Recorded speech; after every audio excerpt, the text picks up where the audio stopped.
Hey Sheeta gang, it's your girl Sheeta and I'm back again with another video. If you're new here, welcome. Let's just join the Sheeta Mommy family, become a Sheeta gang, and just like end it. Like, what's the point of you watching this if you're not joining, right? Right. So subscribe and like the video before it starts, because you know it's about to be real lit. Based on the video and the thumbnail, you know what's about to go on. I'm gonna interview my mom about the teen being 14 and pregnant. So let's get into these questions. The first question is, why y'all going so? Can we pray first? Okay. Go on. Bow your heads, everyone. Make sure you close your eyes. Close them. Oh Lord, thank you, Jesus, for this day, God. Thank you for your mercies. Thank you for your provisions, oh God. Thank you, oh God, for healing. Oh Lord God, go with us through this event. Thank you. Amen. Amen. So let's begin with the first question. The first question is, what was your first reaction?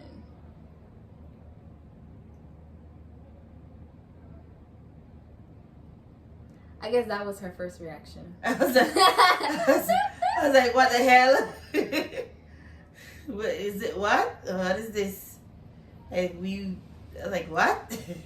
What? Because the first time you found out I was having sex, not being pregnant, what was the thought when you found out that I was having sex? And then what was the thought when you found out that I was pregnant? Well, sex is, I mean, I was like, still, what the hell? Everything was shocking because it's not like it came in piece. It's like, you don't know. Once you heard your daughter is having sex, boom. The next thought is she pregnant? Boom. So I was just shocked because at the time we were going to the transition and to get to Texas. That's why I was staying there, guys, because we were transitioning to go to Texas. So we were staying there until we get over there. Because people were wondering, why was I staying there? She's my best friend, Miss Sterling. Yeah, that's his mom. You know, and she was helping me out at the time. It was just for a short period. And we always used to bond up like that. Yeah. But then I guess they grew up, thought different, something, I don't know. But everything was a shock to me. And all I could just be like, what the hell? Yeah, so that was her first reaction and her first thought. Now, when you found out, did that make you feel less of a mother? It is a destination, not a curse word. Yeah, continue. Did that make you feel less of a mother? When I found out that you got pregnant? And that I was having sex. At the time, I wasn't thinking of motherhood. I was like so shocked. I was just stuck at the fact that how could you, like, really? I trusted you. Like, I was just stuck there up until you were 6 months pregnant. I was stuck right there, still. You were in shock. Trying to actually get 7 months. It was when I was 7 months. When my belly started to get big, and that's when it started to hit me. Like, it's really coming, you know. Yeah. We went to the doctor. Heard the baby. Oh my god. We heard the baby. The heart. It was you hear it, but it's when you started to see. When I started to see it, that's when it started to, okay, this baby's coming. As for less than a mom, it wasn't at the time. It was when you start to think, okay, what could I have done different? How could I have prevented this from happening? And then I was saying to myself, should I have given her that much trust? Because if I didn't trust her that much, then it probably wouldn't happen. You know? So I was like, okay, so it's probably my fault. But then I said to myself, I wasn't the one who told her to go have sex. Yeah. We've been talking about sex. The church been preaching about sex. They know that if you're going to have sex responsibly, use a condom. So even if sex is supposed to happen, because as a mom, you train your child, you're expecting them to at least know, okay, if you want to go be grown, do what grown-ups do, be responsible. So I blame myself partially because I was like, as a mom, I should have tried to, I don't know, be there every time she lies down, make sure that I'm right beside her and hold her legs together. I don't know, maybe that's what I should have done. But I couldn't have done that because life, you gotta leave the kids to go do what you gotta do. So I was partially feeling bad about me, that I should have been there more, but then I was like, but I trained her. She knows these things. So, and she's a smart girl. The both of them are smart children. So yeah, I kind of blame myself part, and I kind of blame her part, and I blame him part because he's also smart. Yeah. That's a good answer. Okay, what made you not overreact, and why were you so calm? I would have killed you. I was waiting. Man, I was waiting. Jesus was in me real good that day. I think Jesus was in me real good. Amen. Because I have a tendency to go 0 to 100 real quick. Very. So it must have been God. And then my husband, he was so calm. I was like, sweetie. At the time, he was my friend. Because he was just my friend at the time. I was like, close friend. I was like, sweetie, you know, Rashida, she's pregnant. Because when we were doing the tests, nobody really knew. Because all they was like, it's not like she missed her period for a couple of months or anything like that. No. When the incident happened, they just said, they caught you guys or whatever. Yeah. And then they didn't even catch us having sex. Matthew fell asleep beside you. Yeah. The same sex. Parents' mind go far, real far.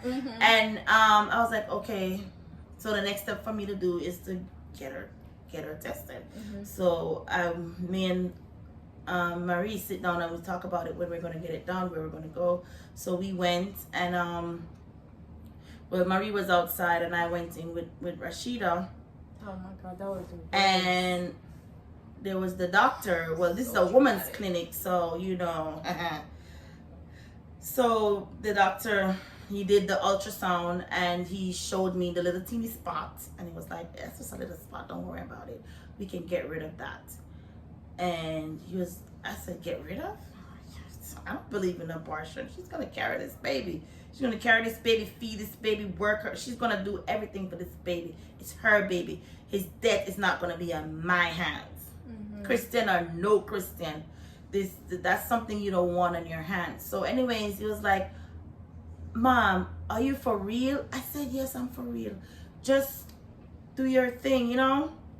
When she was on the bed and before he did the ultrasound, he was putting the thing there to open it up. My daughter was in so much pain. I was like, oh my God, this is my baby. He's just pushing it and just doing it like that. And I was like, you know what? Maybe this is an experience she probably need to get. Because then when she go through this, she will remember that this is not somewhere where she want to be again. You know, it might sound spiteful, but that's what I was thinking. So he was like, okay, Mom, are you seriously going to let this 14-year-old child carry a baby? She's so slender. You don't know what's going to happen. I said, Jesus is going to happen. Because she must carry this baby. You know, and then it was confirmed. I went to my husband. I told him, and all he was from the beginning was like, "Okay, that's okay. That's fine. Yeah. She just gotta start eating right and Stop eating the fried chicken. so no more fried chicken. Gotta eat fruits and vegetables, and we just gotta take care of her until this baby comes. Baby's coming. That's all we gotta think about." And then when he said that, he was right. The baby's coming. It doesn't matter if it happened with an adult, with another baby, whoever, a surrogate mother. It doesn't matter. The baby's coming. You gotta prepare for the baby. You gotta try and prepare for the baby mentally, physically, emotionally. Yeah. You know? And when he said that, it just bring a calm to me. I said, you know what? We gotta prepare for this baby. So we just gotta pull our socks up and just be mature about it. Yeah. Well, you kind of answered. Why didn't you slap her, or hurt her? Jesus. No, that's not the Jesus. Yeah, and I was still in shock. I mean, I don't know how to explain it. It was like a real shock. You know, like, is this really happening? Is it God? You know? Yeah. Okay. So the next question is, does this whole experience change you and your daughter's life? Oh, sure did. It has more a pro than a con to it. Yeah. You know, I love my daughter. I don't know how people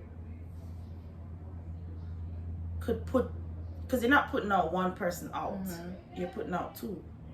And then I wouldn't put her out. I would probably send her back to Jamaica for my mom to keep her or something. And after she have the baby, I would bring her back to America for her to finish up the reason why I took them here in the first place. Yeah. For a better life, not just to come and to have name brands, but for a better life, go to college where it won't be so hard for me to send her to college, or for her to make something of herself. And that was my determination for her, to make something of herself. You know? Wow, sorry. It's raining, y'all. Real much. Yeah. What was your point of realization? Realizing you had to put your feelings over my disappointment. Come again. Like, when was the time when you realized you had to put your well, you said it when I was 7 months. But like, what made you like put your feelings, like your feelings over my disappointment? Oh, so no, I didn't do that. I put my feelings aside. Yeah, I think that's what they meant. Because you're still my daughter, and based on how the situation happened, it wasn't like, oh, a hush hush thing. It came out boom, man. Somebody went, made a big sus. The church heard about it. I was happy the way my apostle dealt with it. Yeah. She was like, no, this is not right. You know, everybody was hurting, but some people took it to a very bad way. It's ugly. So my apostle, she called a meeting at the church, and you know, because I'm a leader at the church, and she called a meeting, and you know, she spoke to everyone, and she tried to de-escalate the situation, which was a lot of people. I just think, you know. Yeah. But nevertheless, you know, it's understandable. A lot of people was mature about the situation, and some people just wasn't. Yeah. Maybe because they weren't used to these things that was happening, and I think it was an experience that that you should learn from. It's real. Life is real. It's not A, B, C. You do this, you do that. Things happen, you know, and you just gotta work on it. So when the church came in, and she spoke to the church and stuff, and a lot of people showed their support, and I really thank Rhema Word Ministry for the people who really supported my daughter. Yeah. I really thank Apostle as the head that set a good example, because even right up until she kept a baby shower for us and the baby, and we got a lot of good stuff that really helped us. You know, so I think it's a good thing when we have when you have support. So support was what really helps me to put my feelings aside. Because maybe there was a lot of negative things, even though there was a lot of negative things, and one time I had to just take my daughter and leave. Because I don't want her to have the mentality that, you know, people are so evil. No, there's not only evil people, there are good people. And when you're going through stuff, you got to be around the good people that will support us. And that's why I just left, you know, and I went over to Palm Beach where my sister, you know, where my sister lives, and my brothers and my other family, you know, and they supported us. And that helped to encourage me to, you know, put my feelings aside and now start thinking, listen, this is how you got to do it. And then I know my daughter. What happened was a mistake, that it happened the way it happened, but Mason was not, because God knows if he didn't want my daughter to get Mason couldn't have been born. That's my belief. But how it happened and when it happened might have been too early. I don't know. It doesn't even matter now. I'm just glad for my grandson. So you know, support will help. Support helped me. A good surrounding and a good support helped me to put my feelings aside. And I love my daughter, and I believed in her. I know that this is just a little hiccup.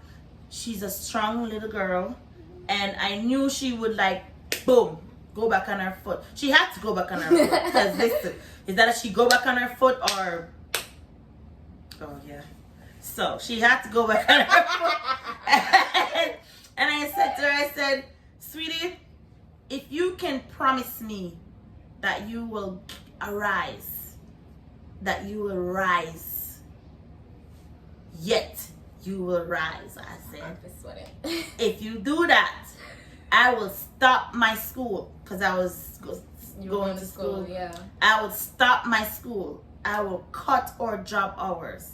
And I know God will provide for us. But you just tell me, and I will trust you again. And she said, Mom, I will. And then I said, okay. I finished that semester, and because she needed me anyhow, she had got the C-section. And that was hard. That was hard on my baby girl. It was very hard, because she couldn't do much. So I had to take care of her and the baby. My husband assisted me. You know, sometimes the studies would come over and help. But I mean, consistently, it was mostly me that was there, because, you know, everybody had to work, live their life and stuff. But I had to make the sacrifice to make sure that she get through. So it wasn't easy. It wasn't easy. I mean, even though you might see her, it was not easy. Sometimes she wanted to hold the baby and she was in so much pain. You know, it was not easy. And then when she promised me that she would do the school, she went back to school. 2 months after, she was back at school, back on the honor roll. And please, I did not babysit at nights. No. I wasn't even home most of the time, because I had to work at nights to help with the baby in the day. So she had to do it. She had to study with the baby. She had to clean the baby. She had to listen to the baby cry and study, and then go to school. Sometimes she'll fall asleep, because I got complaints about her sleeping. But I said that's just a period of phase she's going to have to go through, because she have to do everything with the baby. When she comes back from school, she have to take the baby from me, because I have to now go to sleep. So it's not like she got a break and I'll be like keeping Mason, she got to deal with it. Hold on, guys. Oh, somebody. I don't know if that's important. But don't leave me a message. I'm an agency. Okay. So so that I did. You have to put your feelings aside if you really love your child and believe in your child, you know. Give me a minute. Okay, guys, and we're back. I'm sorry, technical difficulties, but the next question is, oh, okay. Now I see why you said that. If you could turn back time, would you do anything differently before Sheeta's pregnancy? I don't know.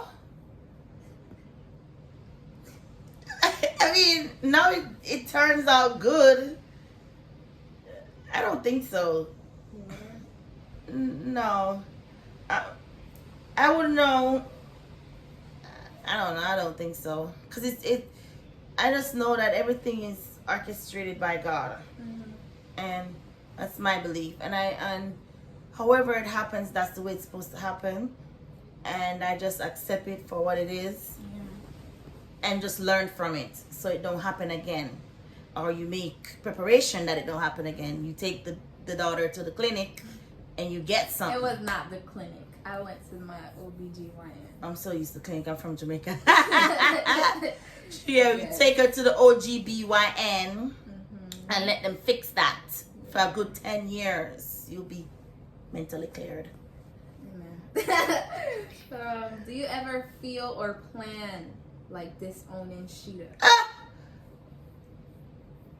When I saw that question, I was like, how could I disown my own child? She even look, hey, look at. I mean, how you do that?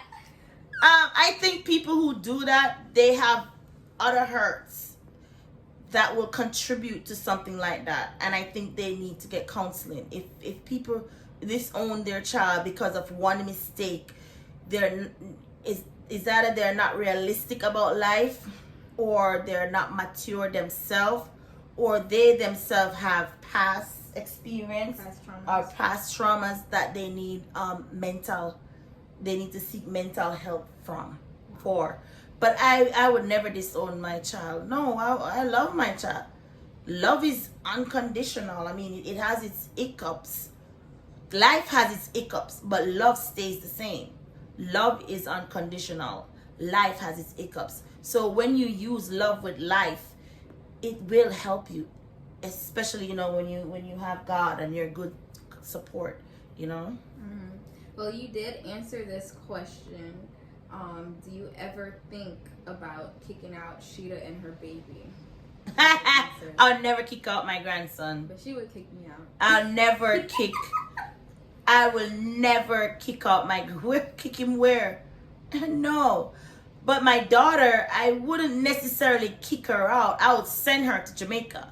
How am I going to kick her out? She's not even of age yet. DCF is going to bring her back. I mean, it's separate and apart from the law. I believe in my child. I really believe in you, Rashida. You have such strong personality. I guess you got it from the both of us. Yeah, both you and I guess you got it from the both of us. And I trust in God that she's gonna do better, and she have proven to me and everybody else that she's a good mom. I mean, she's not perfect, but she's good. She's good, and I wouldn't kick her out. I believe in her. So I know that, and I trust and believe that God is gonna use this as a turnover. And when she came to me and said, "Mom, I need to help others with my experience," I said it's a hurtful thing to go in public with, because when Sheila was pregnant at 14, one of the things that I also had to face was the humiliation, the shame, because there is a shame, that stigma that comes with it. She is 14 and she is pregnant. That means at the age of 14 she was having sex, and people probably think that she was this careless girl going around doing whatever she want. No, she was not going like that. But because the fact that she was in that category, people would put you to the first and the worst at first glance. So everywhere we went, even before the stomach started showing, just by mentioning that she was pregnant, she would get this scornful look. And that would hurt me as a mother, because I'm thinking I should have been more, responsible. Or it would also hurt me to know that she's my daughter and she's hurting because she don't want to get pregnant. So therefore she's hurting. So it hurts me. So it was a lot of emotional trauma that was going on at the time. You know, and it was hard.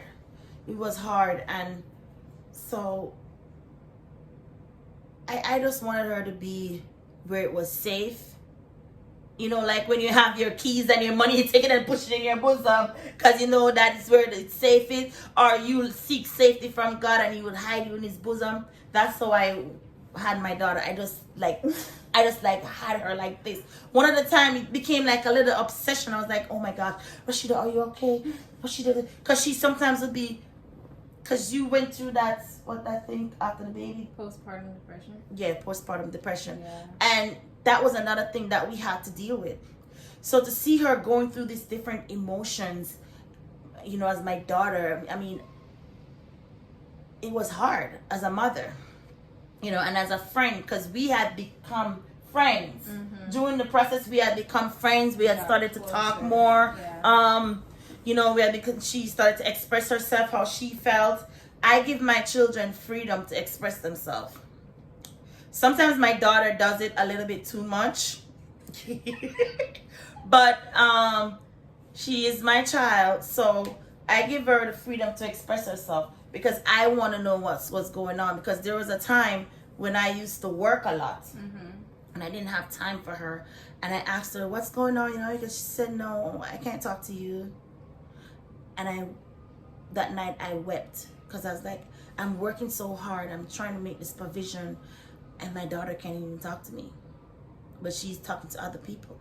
I mean, I understand she can talk to other people about stuff, but she couldn't talk to me, period. And my son came to me the night, and he was like, Mom, she don't know you. I mean, you were with her when she was young. Then you came to America with us. Then from then, you start work. I barely know you, and I'm older. I cried even more. Man, I prayed and I packed up from that 2-bedroom and I cut my jobs and I went into a 1-bedroom with the 3 of us and we bonded because I love my kids. I would make sacrifices for the relationships with my children because I want them to understand that family is important. I want them to understand that a good community support is important, and it starts with the people that you have around you first. So I had to set that example and to let them know that, listen, this is how you got to do it. And that's what happened. So me and my daughter, we've been coming from a long way. We had so much things going on. And then since I made that bond, for her, because she got pregnant, that I'm not going to kick her out. To, you know, I just trust and believe that she's going to do good. You know, so, and she's doing good. I don't think a parent should kick their child out. I mean, if you need support, go to people that can support you, people that understand these situations if you don't understand it, you know, and get help and go to counseling. Because even after the incident, we still had to get counseling. Because there was stuff that she had to deal with because she got pregnant young. There's stuff that I had to deal with because I had to watch her go through the process, you know? So you just got to have a good support system, and it will prevent you from doing stuff that will make you regret, especially when it comes to your children. Okay.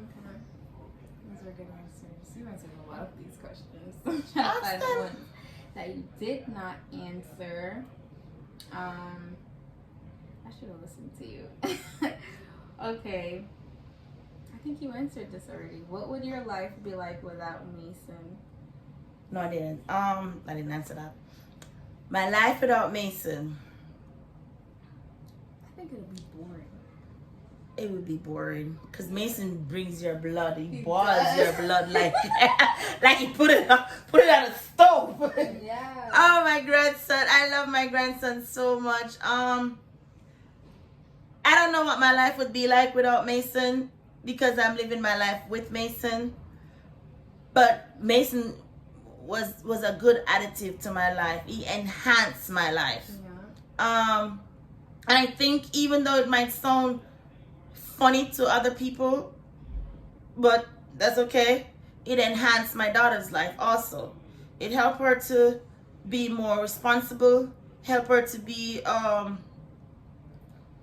closer to God, because now she's responsible for her child. So she has to keep praying.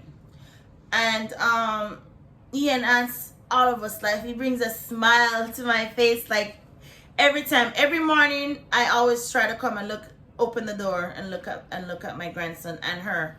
It used to be just her, but now it's the both of them. Before I go to work, I have to hug him and kiss him and squeeze him. It's like this. It gives me this energy to just keep going. When I go out, oh my gosh, Rashida has this thing that she tell me from AA class, the behavioral class. What is that again? What do you mean?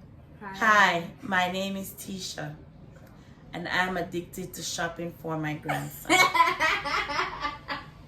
She is. Oh my god! If she goes in the closet and sees the clothes that he wore already not hanged up, she's like, "Oh, he doesn't have any more clothes." She goes and you see 5 bags of clothes with Mason. Like, yeah, man.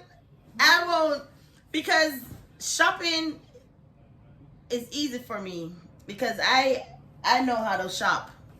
I will spend that money real good. I'll spend that money, even if I have to go to 6 stores. You know, it's not all that gas to go to 6 stores. Trust me. And we will shop. So, and I love to shop. So yeah, enhance that too. Give me a reason to shop. yeah. You know, I mean, that's something I like. I work hard, so I shop. It helps, you know.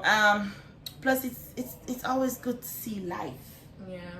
It's good to see life, and a child is. I love children. I love children. I love my grandson. Yeah, children. Yeah, but I love my grandson. I do love children. Yeah. Why you do your face like that? I'm a teacher. Yeah. I'm a florist teacher. And he is, I can't even describe him. He sees everything. But I wouldn't turn back the hands of time. I wouldn't put him out. I wouldn't put my daughter out per se. I would punish her by sending her to Jamaica. And I know she just want to stay in Jamaica for a good month. God. Like, it's not bad, y'all, but when you get used to somewhere, like if you get used to America and the AC and the hot water and you go back, it's gonna feel. She's allergic to mosquitoes too. Very. Yeah, her skin will and they're look crazy. attracted to me. Mm-hmm. You know, and then she's so used, when she gets used to something, she becomes loyal. Yeah, so she's loyal to her bed and her room, you know. But I thank God for Mason. Yeah, me too. I don't regret him, not one bit. Not Never regret him. I regret the situation in which he came about. Yeah. But who am I to say, you know? But I love my grandson. I love Mason. Okay, do you get along with Matthew? Sorry. Matthew is a very manageable child. I have no problem with Matthew. I mean, maybe, you know, he's a teenager, you know, so, but otherwise, I think he's perfect. You know, I'm serious now. Matthew is a good young gentleman. I don't know what he's like with his parents, but when he's around me, he's very respectable. When he goes around other people, when I am there, he's a respectable person. He will tell you his view in a good way. Is better than my daughter. He would fix it up, you know. My daughter would be like, and you'll be like, hey, you know. But he's a good, and I think he's a good father, and I think he's gonna be even better when he gets more mature, you know, because I know his mom also trained him well to be a dad. And I mean, to deal with Rashida, I mean, it takes, is it tenacity? It takes such much. You can't find that word, but to deal with her from this age level and growing up as a man, he'd be perfect. Jesus. I am not that bad. Okay, so first you have to admit stuff to yourself to receive healing. Okay. Okay, next question. Because I don't know how this transferred from Matthew to me, but I think you answered this. But is Matthew the right person for Sheeta? I hope so. Because I mean, I believe in family. Yeah, me too. And I always encourage them to try and have a healthy relationship as much as possible. Because I don't know why people think that having a relationship is gonna be perfect and smooth all the time. Oh my goodness, two different people coming together, two different cultures, two different everything. Why do you think that relationship is gonna be perfect? No, nothing is perfect. And if it's perfect, how are you gonna know that that person don't like that? How are you gonna get to understand each other? How are you gonna get to learn about each other? Sometimes fusses and quarrels brings out the maturity level out of you. And that's what I try to encourage them. I said, don't look at you guys, don't look at the negative stuff negative. Look at it as how you can grow from it, and how it can inspire you, or you can learn from that situation. How is life with Mason right now? How is life with Mason? Mm-hmm. My name is Tisha, and I'm addicted to shopping for my grandson. But it's gonna be hard to get me from this addiction because it's so adorable.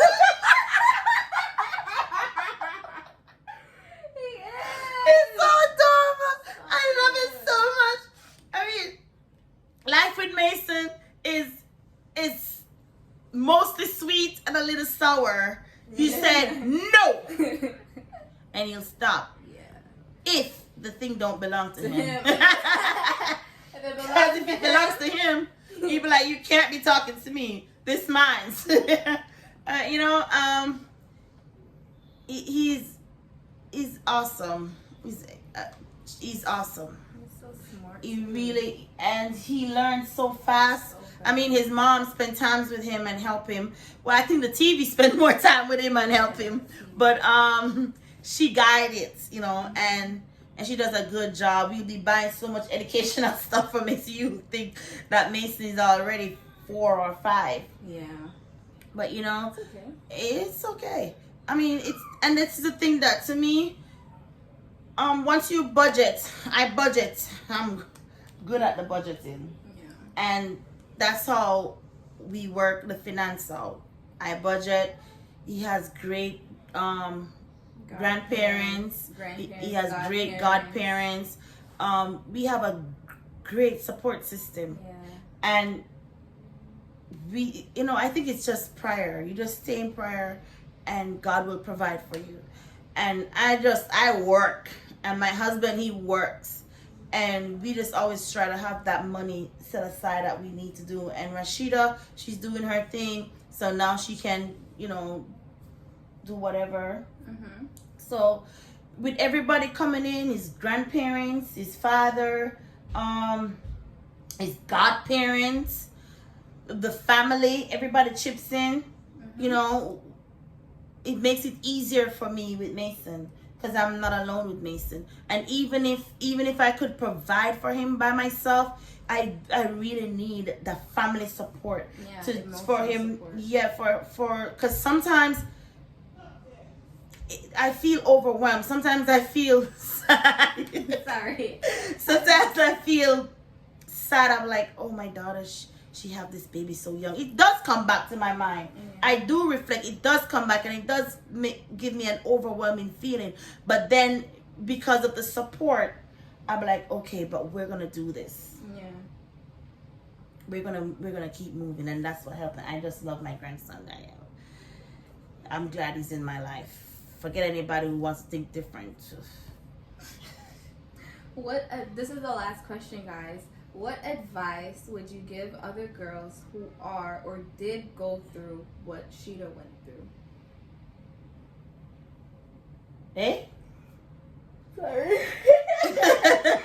What advice would you give other girls who are or did go through what Sheeta went through, the teen pregnancy?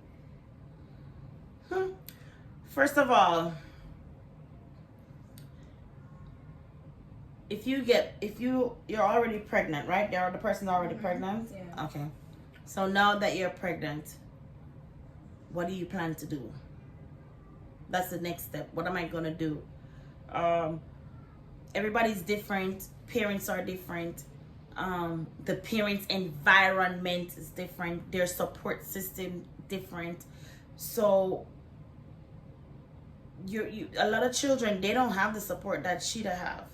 A lot of parents don't even live anywhere. I've seen pregnant teens that are in shelter.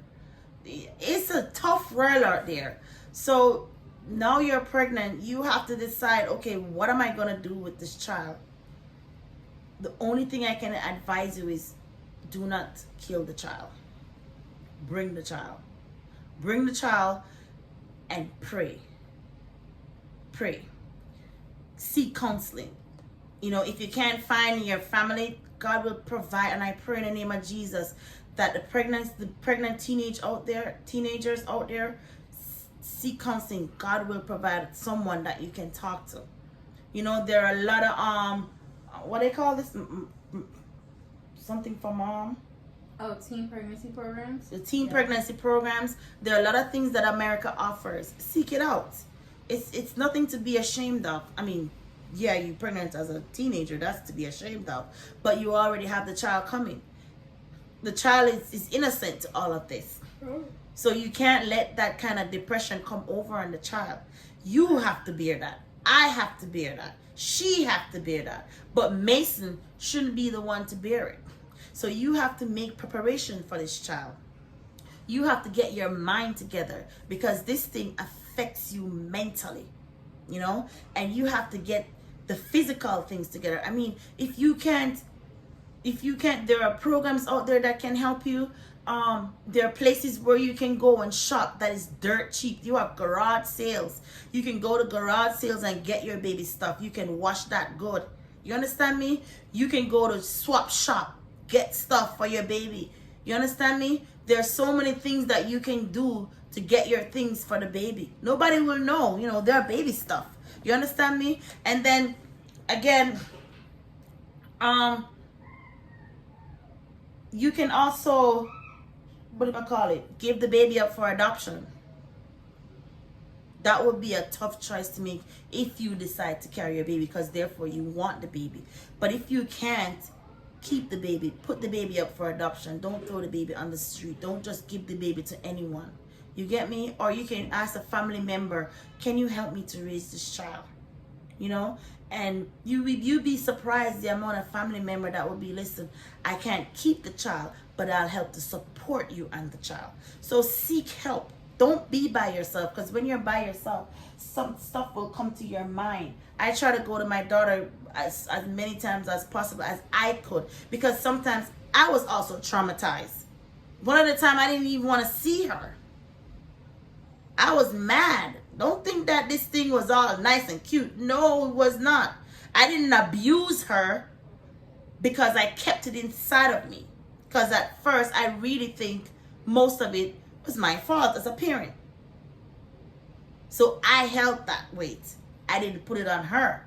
So she has to keep that weight and don't put it on Mason, because you don't want to abuse the child when the child is born.